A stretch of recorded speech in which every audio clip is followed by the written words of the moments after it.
Fala galera, bom dia, boa tarde, boa noite, boa madrugada. Sejam bem-vindas, sejam bem-vindos ao Aretejus. Está começando mais um episódio. E aí, pessoal, tudo certo com vocês?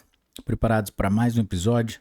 Pessoal, hoje nós vamos tratar do informativo 807 do Superior Tribunal de Justiça, que foi publicado dia 16 de abril de 2024. Mas antes de começarmos, vamos para os nossos avisos de deixar o like, se inscrever no canal, ativar o sininho para receber as notificações, compartilhar com seus melhores amigos, deixar as 5 estrelas aí pra gente no Spotify e também acessar a descrição do vídeo para ter acesso aos nossos grupos de WhatsApp, Telegram, e lá vão ter vários arquivos em PDF, como esses informativos, precedentes, como recurso repetitivo, repercussão geral, súmulas. E galera, também, no dia 23 de abril teve a aula de teoria dos precedentes com o professor Marcelo Fortuna, juiz de direito, e a aula já está gravada lá. Então acessem aí na descrição do vídeo para ter uma verdadeira aula e gabaritarem nas provas. Pessoal, vamos lá. Informativo 807 do STJ. Direito administrativo. Resumo. A distribuição de royalties pela exploração de petróleo e de gás natural depende da origem do hidrocarboneto que percorre as instalações de extração e transporte, de modo que os municípios que movimentam gás natural ou petróleo de origem terrestre não fazem jus aos royalties da lavra marítima quando não comprovado o efetivo trânsito de hidrocarbonetos provenientes desta lavra. Processo. Agravo interno no recurso especial número 1.992.403 do Distrito Federal, julgado em 9 de abril de 2024. Direito administrativo e direito tributário. Galera, esse aqui tem cara de ser cobrado em prova, hein? Resumo. A anuidade cobrada pela OAB, Ordem dos Advogados do Brasil, não tem natureza jurídica tributária. Processo. Agravo no recurso especial número 2.451.645 de São Paulo, julgado em 9 de abril de 2024. Inteiro teor. No Tribunal de Origem, decidiu-se que a contribuição profissional feita à Ordem dos Advogados do Brasil tem natureza tributária e, por isso, a cobrança de valores não pagos pelos profissionais sujeita-se ao regime da Lei 6.830 de 1980, o que implica ipso facto a competência de varas especializadas em execuções fiscais e não varas cíveis comuns. Com efeito, havia realmente na primeira turma deste tribunal um entendimento que sujeitava a cobrança das unidades da OAB à lei de execuções fiscais, mas a segunda turma adotava compreensão distinta, isto é, afastava a lei de execução fiscal nessas hipóteses. A divergência entre ambas as turmas foi composta na primeira sessão por ocasião do julgamento do embargos no recurso especial número 463.258 de Santa Catarina, cuja relatoria coube à excelentíssima ministra Eliana Calmon, que na ocasião convenceu a maioria a adotar o entendimento que a segunda turma já adotava. A jurisprudência pacificou-se, mas essa paz vem a ser perturbada por força de um precedente qualificado do Supremo Tribunal Federal, o recurso extraordinário número 647.885 do Rio Grande do Sul, com o relator ministro Edson Fachin, no qual se debatia a possibilidade de a OAB suspender o exercício profissional àqueles advogados que não pagassem a anuidade, no que a Corte Suprema decidiu negativamente e fixou a seguinte tese. É inconstitucional a suspensão realizada por Conselho de Fiscalização Profissional do exercício laboral de seus inscritos por inadimplência de anuidades, pois a medida consiste em sanção política em matéria tributária. A questão surge porque, nada obstante a controvérsia versasse sobre outra temática bastante mais restrita, uma das premissas utilizadas por Sua Excelência foi justamente a natureza tributária das anuidades cobradas pelos conselhos profissionais lato sensu, o que se utilizou sem a corriqueira adjetivação que se dá especificamente à OAB como entidade sui generis. No entanto, o voto proferido nesse precedente não distingue os conselhos profissionais genericamente considerados e a OAB para efeito de pontuar a inviabilidade da suspensão do exercício profissional, em que pesa a demanda em si, se tratasse especialmente de advogado e da OAB, e dessa forma a expressão do caráter tributário tem sido inadvertidamente estendido às unidades cobradas pela OAB. Essa compreensão é corroborada por um outro julgado qualificado do Supremo Tribunal Federal, no qual o ministro Edson Fachin foi designado redator do acórdão. Recurso extraordinário número 1.182.189, relator Marco Aurélio. Relator para o acórdão Edson Fachin. Publicado em 25 de abril de 2023. Em que se diz, aqui, expressamente, que a anuidade cobrada pela OAB não tem natureza tributária. Dessa forma, o decidido no recurso extraordinário 647.885 do Rio Grande do Sul não abala a jurisprudência do Superior Tribunal de Justiça, nem mesmo a do Supremo Tribunal Federal no concerne à natureza jurídica das unidades cobradas pela OAB, e dessa forma o acordo impugnado realmente destoa da correta interpretação dada à matéria. Os precedentes qualificados são o tema 632 do Supremo Tribunal Federal e o recurso extraordinário número 1.182.189 da Bahia. Direito civil, direito empresarial. É inválido o instrumento de confissão de dívida cuja origem decorre de valores cedidos em contrato de fomento mercantil, factory, ainda que o referido instrumento de confissão, assinado pelo devedor e duas testemunhas, tenha força executiva. Recurso especial número 2.106.765 do Ceará, julgado em 12 de março de 2024. Inteiro teor. Galera, super importante para quem advoga, hein? O factoring, fatorização ou fomento mercantil, pode ser definido, em linhas gerais, como operação mercantil por meio da qual determinada empresa fatorizadora compra os direitos creditórios de outra, fatorizada, mediante pagamento antecipado de valor inferior ao montante adquirido. Nessa operação, a assunção de riscos para a empresa fatorizadora, isto é, com a transferência do crédito pela fatorizada, geralmente manifestado por meio de títulos de crédito, ao risco de que o montante transferido não seja pago na data do vencimento. A solvabilidade dos títulos de start consubstancia a alha inerente à atividade mercantil desenvolvida. Na hipótese de posterior inadimplência do título transferido, a doutrina leciona que a fatorizadora não poderá cobrar a fatorizada, porquanto a transferência do crédito no factoring realize-se em caráter pró-soluto, sem corresponsabilidade da fatorizada, a qual, por sua vez, apenas responde pela existência do crédito no momento da cessão. Segundo a doutrina, no caso de factoring, não há responsabilidade do endossante ou do cedente, porquanto haveria uma compra do crédito e dos riscos. Ora, havendo a compra dos riscos do fatorizado, não se pode exigir dele o pagamento do título. O Superior Tribunal de Justiça compartilha desse entendimento e reforça, em diversos julgados, que a fatorizadora não tem direito de regresso contra a fatorizada em razão de inadimplemento dos títulos transferidos, visto que tal risco é da essência do contrato de factoring. Como consequência, nos contratos de fatorização são nulas eventuais cláusulas de recompra dos créditos vencidos e de responsabilização da fatorizada pela solvência dos valores transferidos. Agravo interno recurso especial número 2.051.414 São Paulo e agravo interno no agravo recurso especial número 2.368.404 Espírito Santo. Do mesmo modo, a terceira turma decidiu pela invalidade das notas promissórias emitidas com o fim de garantir a solvência dos créditos cedidos no bojo de operação de factoring, bem como pela insubsistência de eventual fiança ou aval aposto na cártula garantidora, in verbis.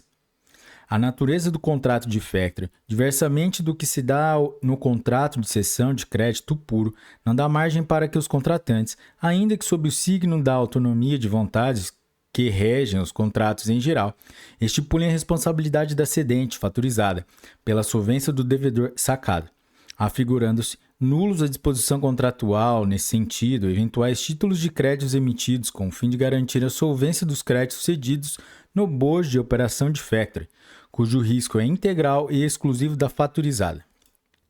Recurso especial número 1.711.412 de Minas Gerais. Nessa linha de raciocínio, deve ser considerado inválido o instrumento de confissão de dívida cuja origem decorre de valores cedidos em contrato de fatorização, factoring, em que pese um instrumento de confissão assinado pelo devedor e duas testemunhas tem a força executiva, artigo 784, inciso 3 do Código de Processo Civil, a origem desse débito corresponde à dívida não sujeita a direito de regresso. Logo, admitir a validade e autorizar a exigibilidade do referido título subverteria a própria lógica do fomento mercantil. Desse modo, não há que se falar em livre autonomia da vontade das partes para instrumentalizar título executivo a ofender, sob nova roupagem, contrato de confissão de dívida, burlar o entendimento consolidado por esta Corte de Justiça acerca do tema. Legislação, Código de Processo Civil, artigo 784, inciso 3. Direito civil, direito falimentar. Resumo. Em contrato estimatório, se as mercadorias forem vendidas a terceiros após o processamento da recuperação judicial, os créditos das consignantes possuem natureza concursal, submetendo-se aos efeitos de plano de recuperação judicial. Recurso especial número 1.934.930 de São Paulo, julgado em 2 de abril de 2024. Legislação, Lei 11.101 de 2005, artigo 49, caput. Código Civil, artigos 534 e 535. Precedentes qualificados, recurso repetitivo, tema número 1051. Direito Civil, Direito Processual Civil. Resumo. Não é possível que se aplique a licitação entre os pretendentes à adjudicação de bem penhorado as regras relativas ao concurso de credores na hipótese de múltiplos credores com crédito de valores distintos. Processo. Recurso especial número 2.098.109 do Paraná, julgado em 5 de março de 2024. Inteiro teor. O Instituto da Adjudicação está previsto nos artigos 876 e 877 do Código de Processo Civil, destacando-se como pressupostos para exercício da faculdade de adjudicar a. o oferecimento de preço não inferior ao da avaliação e b. a capacidade para adjudicar. É possível que haja diversos legitimados na promoção da adjudicação, conforme dispõe o artigo 876, parágrafo 6º do Código de Processo Civil, hipótese em que se procederá à licitação entre os legitimados pretendentes. Para tanto, é indispensável que haja requerimento do credor ou de terceiro para concorrer à adjudicação. A licitação entre pretendentes, artigos 876 e 877 do Código de Processo Civil, não se confunde com o concurso de preferências, artigo 908 e 909 do Código Civil.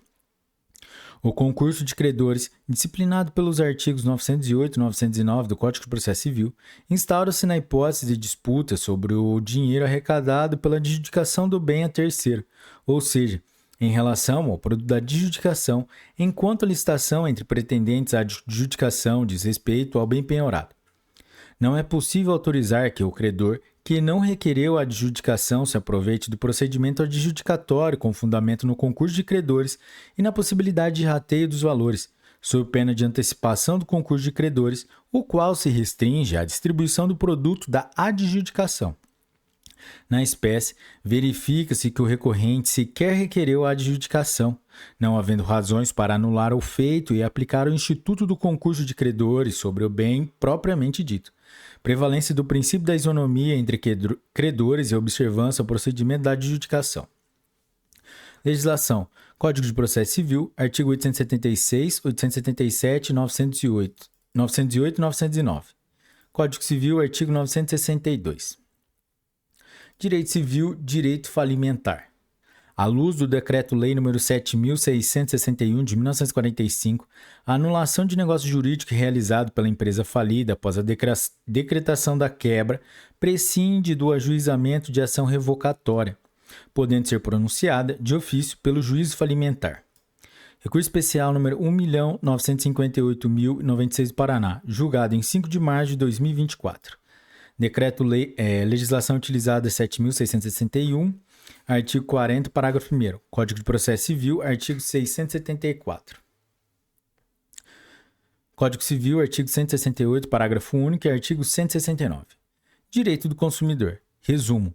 Não incide o Código de Defesa do Consumidor no caso de concessionário de serviços públicos pertencente a grande grupo econômico, que pressupõe elevado nível de organização e planejamento para a participação de processos licitatórios e sujeição a agências de regulação setorial. Processo. Recurso especial número 1.802.569 do Mato Grosso, julgado em 12 de março de 2024. Inteiro teor. No caso, a concessionária de energia elétrica, que era controlada por uma sociedade anônima, pleiteou a condenação da instituição financeira a abster-se de fazer novas movimentações na conta corrente ou conta de investimento, bem como a devolução dos valores retidos e utilizados para a amortização das dívidas da controladora. A concessionária defende que sua relação com a instituição financeira é disciplinada pelo Código de Defesa do Consumidor. Quanto ao ponto, em julgados mais recentes, a partir de uma interpretação teleológica do Código de Defesa do Consumidor, essa Corte tem admitido temperamentos à teoria finalista, de forma a reconhecer sua aplicabilidade às situações em que, malgrado o produto ou serviço seja adquirido no fluxo da atividade empresarial, seja comprovada a vulnerabilidade técnica, jurídica ou econômica do contratante perante o fornecedor. Com a adoção, por conseguinte, da teoria finalista mitigada, a jurisprudência autoriza a expansão da concepção de relação de consumo, de forma a abranger em seu espectro relações que, à vista da adoção da teoria finalista pura, seriam excluídas do âmbito de regulação do CDC. No caso, as características dos negócios jurídicos realizados entre a concessionária e a instituição financeira não permitem reconhecer qualquer tipo de vulnerabilidade que possibilite a incidência da norma consumerista a uma relação que, em princípio, estaria excluída por configurar a aquisição de serviços destinados à implementação da atividade econômica, isto é, inserida no fluxo da atividade empresarial da sociedade. De start, considerando o vulto das obrigações garantidas, a recorrência das pactuações e das autorizações fornecidas ao banco, como reconhecido pelas instâncias ordinárias para identificar o comportamento contraditório, venir em contrafactum próprio, a característica de concessionária pertencer a grande grupo econômico ordenado tendente à prestação de serviços públicos concedidos, que pressupõe elevado nível de organização e planejamento para a participação de processos licitatórios e sujeição a agências de regulação setorial, não se pode reconhecer, por nenhum viés, que exista algum tipo de vulnerabilidade que autorize a incidência do Código de Defesa do Consumidor. Direito processual civil. Resumo. O prazo de 30 dias para a formulação do pedido principal previsto no artigo 308 do Código de Processo Civil possui natureza jurídica processual e, consequentemente, sua contagem deve ser realizada em dias úteis, nos termos do artigo 219 do Código de Processo Civil. Processo. Embargos no recurso especial número 2.066.868 de São Paulo, julgado em 3 de abril de 2024. Inteiro teor. Cinge-se a controvérsia a saber se o prazo de 30 dias para a formulação do pedido principal previsto no artigo 308 do Código de Processo Civil possui natureza jurídica material ou processual, e se sua contagem é realizada em dias corridos ou dias úteis. O acórdão embargado da terceira turma entendeu que o prazo de 30 dias estabelecidos no artigo 308 do Código de Processo Civil de 2015 tem natureza processual, devendo ser contado em dias úteis, artigo 219 do Código de Processo Civil de 2015. O acórdão paradigma da primeira turma, por sua vez, decidiu que o prazo de 30 dias para a formulação do pedido principal tem natureza decadencial e deve ser contado em dias corridos, e não em dias úteis, regra aplicável somente para os prazos processuais. Artigo 219, parágrafo único. Quanto ao ponto, ressalta-se que, após a alteração do CPC 2015 com relação ao procedimento para requerimento de tutelas cautelares antecedentes, o pedido principal deve ser formulado nos mesmos autos, não sendo necessário ajuizamento de nova demanda. Extinção da autonomia do processo cautelar. Atual sistemática que prevê apenas um processo, com etapa inicial que cuida de tutela cautelar antecedente, com possibilidade de posterior ampliação da cognição. A dedução do pedido principal, nesse caso, é um ato processual que produz efeitos no processo já em curso, e o transcurso do prazo em branco apenas faz cessar a eficácia da medida concedida. Artigo 309, inciso 2 do Código de Processo Civil de 2015. Fato que não afeta o direito material em discussão. Portanto, o prazo de 30 dias para a formulação do pedido principal, previsto no artigo 308 do Código de Processo Civil, possui natureza jurídica processual e, consequentemente, sua contagem deve ser realizada em dias úteis, nos termos do artigo 219 do Código de Processo Civil. Legislação, Código de Processo Civil, artigo 219, caput, parágrafo único, 308 e 309, inciso 2. A gente achou por bem trazer o artigo 308 aqui, galera, e o 309, inciso 2. Artigo 308. A efetiva tutela cautelar, efetivada tutela cautelar, o pedido principal terá de ser formulado pelo autor no prazo de 30 dias, caso em que será apresentado nos mesmos autos em que é deduzido o pedido de tutela cautelar, não dependendo do adiantamento de novas custas processuais. Artigo 309. Cessa a eficácia da tutela concedida em caráter antecedente se não for efetivada dentro de 30 dias. Direito processual civil, direito internacional. Resumo: caso exista previsão contratual que faculte ao credor a escolha do foro de execução e este opte pela execução dos contratos de empréstimo celebrados no exterior perante a Justiça brasileira, deve haver submissão à forma processual típica de tal via processual, inclusive quanto ao conhecimento e julgamento dos respectivos embargos à execução. Recurso especial número 2.079.423 de Minas Gerais, julgado em 9 de abril de 2024. Inteiro teor, galera. Debate-se nos autos da jurisdição nacional para conhecer e processar embargos à execução opostos por devedor brasileiro em contraposição à ação de execução de título extrajudicial manejado por instituição financeira estrangeira perante a Justiça brasileira. Inicialmente, cumpre ressaltar que a previsão em contrato internacional que faculta as partes à eleição de uma jurisdição nacional distinta do local da contratação é a hipótese reconhecida pela legislação brasileira de jurisdição internacional concorrente. Código de Processo Civil, artigo 22, inciso 3. Nesse sentido, ao eleger a jurisdição brasileira, ainda que o contrato seja regido por legislação estrangeira para fins de validade do negócio jurídico, o procedimento judicial respectivo será regido pelas regras processuais estabelecidas na legislação nacional, conforme interpretação dos artigos 9º, 12 e 14 da LINDB e 22 do Código de Processo Civil. Em execução de título extrajudicial, por sua vez, o meio de defesa legalmente previsto se instrumentaliza por meio dos embargos à execução, cuja natureza de ação autônoma de oposição não afasta sua função precípua de materialização do contraditório, admitindo, por consequência, a dedução de defesas processuais e materiais. No caso concreto, tendo em vista a previsão contratual que facultava ao credor a escolha de foro de execução, a instituição financeira optou por executar contratos de empréstimo celebrados no exterior perante a Justiça brasileira, devendo, por consequência, submeter-se à forma processual típica dessa via processual, inclusive ao conhecimento e julgamento dos respectivos embargos opostos à execução pelos executados, via processual adequada ao exercício da ampla defesa do contraditório.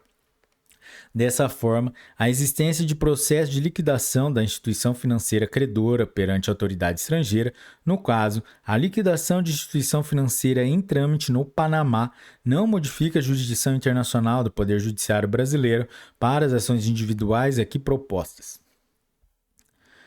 Direito penal, direito constitucional, direito da criança e do adolescente.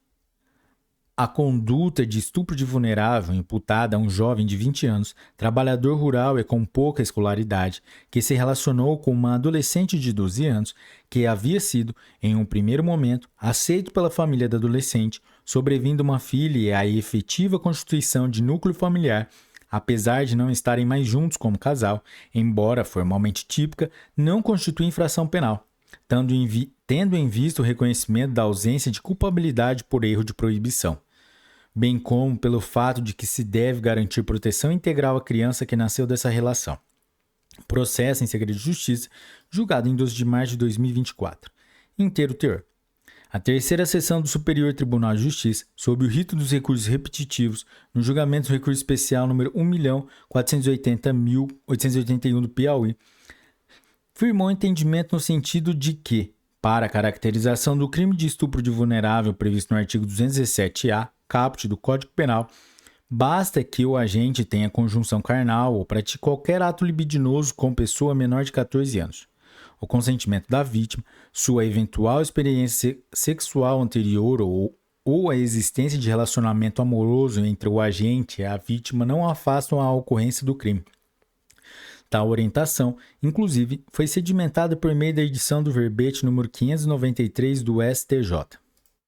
No presente caso, o tribunal local concluiu que não se verificou, em caso, o conhecimento sobre a ilicitude da conduta e que a pouca escolaridade do acusado e sua boa-fé de que estaria em um relacionamento lícito, aferida a partir da prova produzida em juízo, permitem a conclusão de que o apelante agiu em erro de proibição invencível.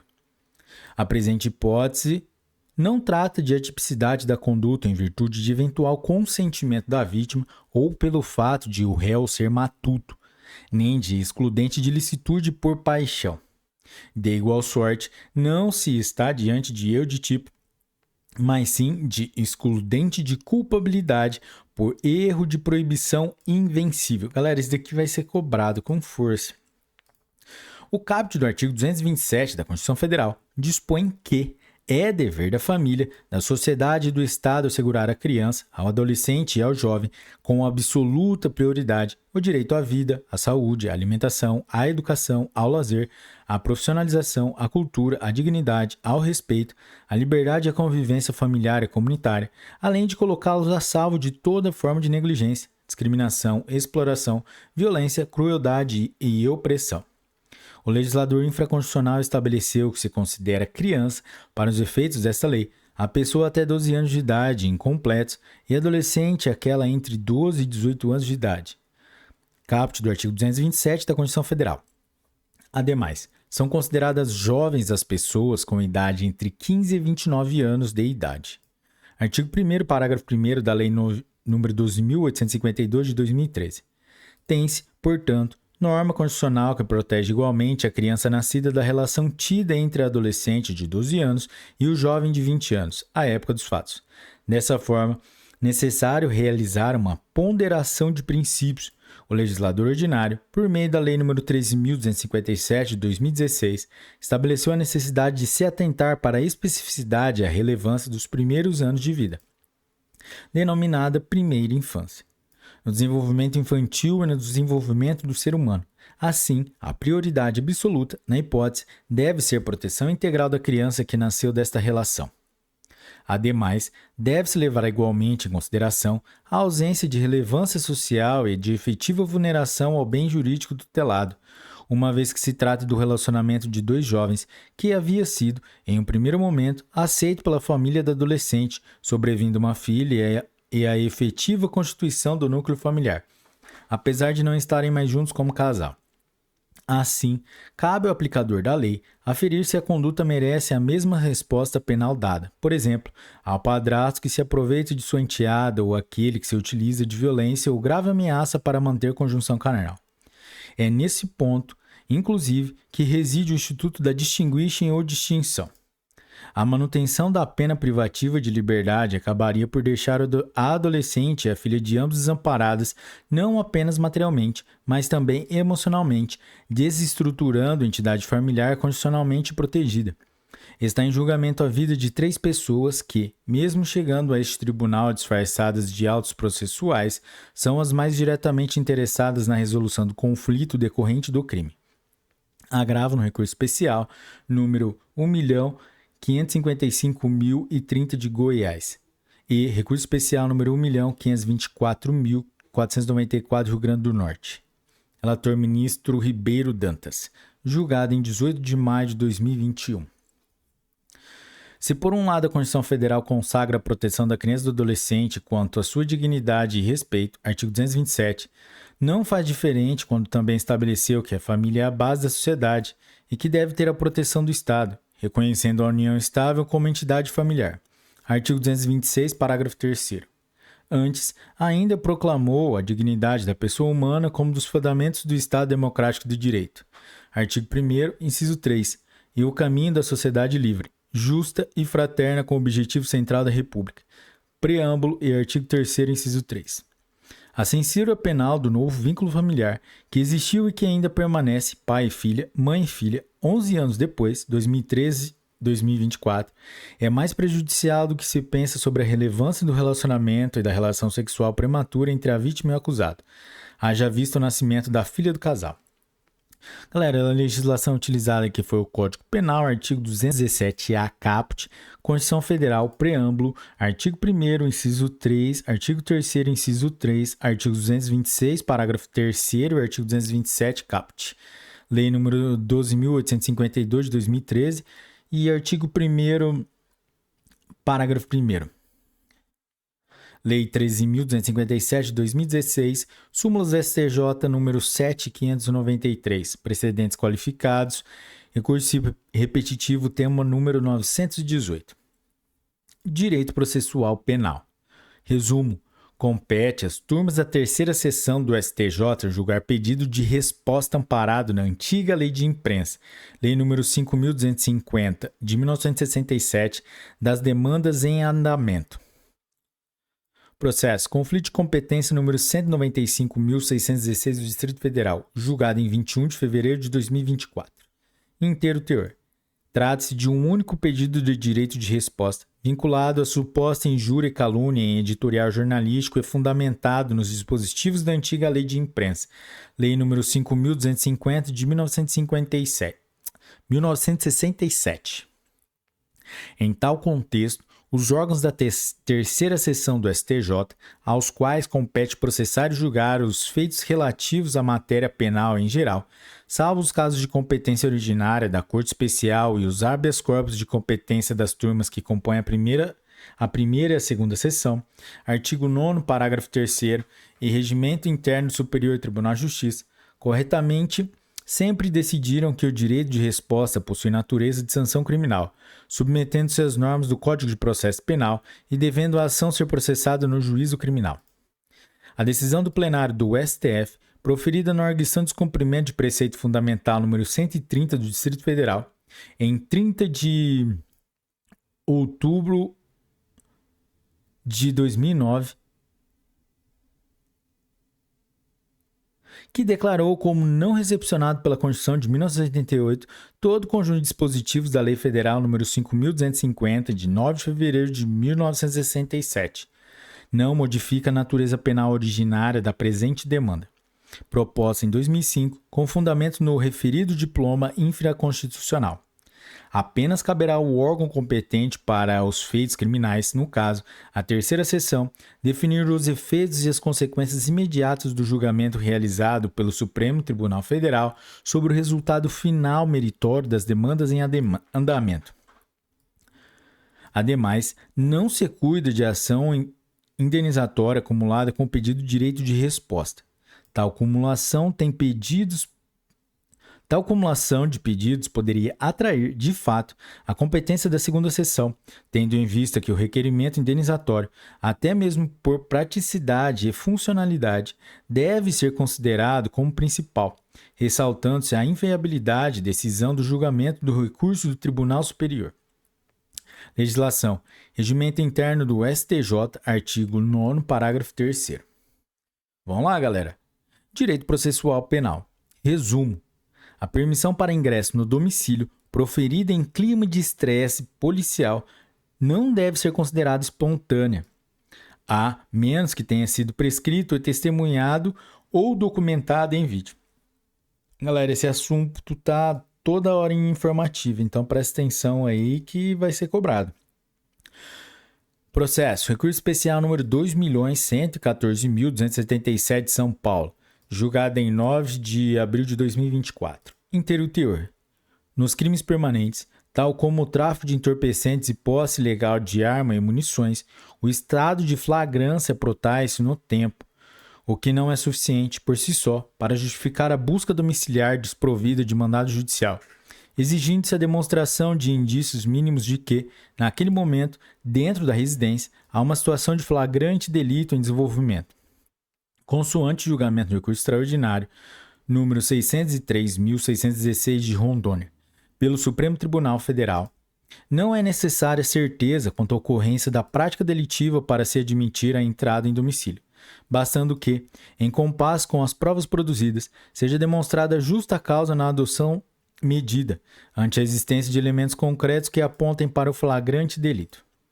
O Tribunal de Origem reconheceu que havia fundadas razões para o ingresso dos policiais na residência, em virtude de fuga do réu para o interior da residência e posterior arremesso de porções de cocaína sobre o muro divisório. Dessa forma, é possível extrair do contexto fático a inexistência de elementos concretos a evidenciar a ocorrência de flagrante delito, pois que o ingresso no domicílio ocorreu em virtude de fuga do réu para o interior da residência, após a chegada dos policiais, momento em que tentou se desfazer das drogas, jogando-as por cima de um muro divisório. Constata-se ainda que não foram realizadas investigações prévias nem indicados elementos concretos robustos a indicar a existência de comércio de drogas no interior da residência. Tampouco comprovou-se ter havido comércio de drogas em via pública e o consentimento do morador para o ingresso no local, o que torna ilícita toda a prova obtida com a invasão de domicílio. A permissão para o ingresso no domicílio, proferida em clima de estresse policial, não deve ser considerada espontânea, a menos que tenha sido por escrito e testemunhada ou documentada em vídeo. Precedentes qualificados. Repercussão geral, tema número 280. Direito processual penal. Direito dos grupos vulneráveis. As medidas protetivas de urgência, embora tenham caráter provisório, não possuem prazo de vigência, devendo vigorar enquanto persistir a situação de risco ao ofendido. Processo Segredo de Justiça, julgado em 2 de abril de 2024. Inteiro teor. As medidas protetivas de urgência previstas na Lei 11.340 de 2006, por visarem resguardar a integridade física e psíquica da ofendida, possuem feição de tutela inibitória e reintegratória, conteúdo satisfativo e não se vinculam, necessariamente, a um procedimento principal. Elas têm como objeto a proteção da vítima e devem permanecer enquanto durar a situação de perigo. Neste ponto, destaque-se julgado de Superior Tribunal de Justiça no sentido de que se deve compreender a medida protetiva como tutela inibitória que prestigia sua finalidade de prevenção de riscos para a mulher, frente à possibilidade de violência doméstica e familiar. Conflito de competência número 156.284, Paraná. Relator ministro Ribeiro Dantas. Entretanto, as medidas protetivas também têm caráter provisório e, como tal, devem apenas vigorar enquanto subsistir o risco à integridade física, psicológica, sexual, patrimonial ou moral da vítima, o que deverá ser avaliado pelo juiz de origem, com efeito, a fim de se evitar a perenização das medidas, a orientação de revisão periódica da necessidade de sua manutenção. Nesse contexto, a jurisprudência recente desta Corte Superior entende que, para a revogação dessas medidas, é necessária a manifestação da vítima. Sob todas essas premissas, não se pode presumir a desnecessidade das medidas protetivas pelo simples fato de estarem vigentes por certo período de tempo. Legislação. Lei 11.340 de 2006. Direito tributário. Tá acabando, galera. Vamos lá. Força aí, pega um café. Resumo.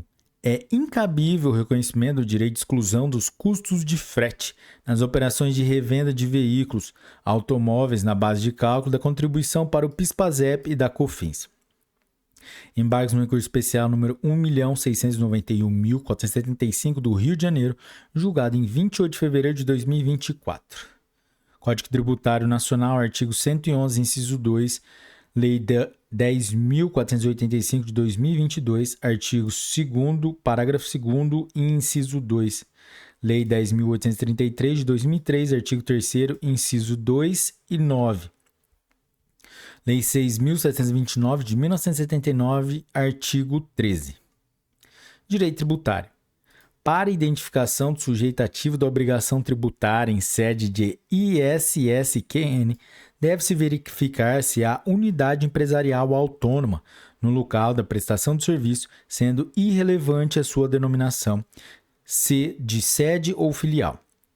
Processo. Recurso especial número 2.079.423 de Minas Gerais, julgado em 9 de abril de 2024. Legislação Lei Complementar número 116 de 2003, artigos 3º e 4º, precedentes qualificados. Recurso repetitivo, tema número 355. Galera, chegamos ao final de mais um episódio. Se você chegou até aqui é porque você gostou. Então deixe seu like, se inscreva no canal, ative o sininho para receber as notificações, compartilhe com seus melhores amigos, deixa 5 estrelinhas pra gente aí no Spotify. Acesse a descrição do vídeo para ter acesso às plataformas, aos nossos grupos de WhatsApp e Telegram.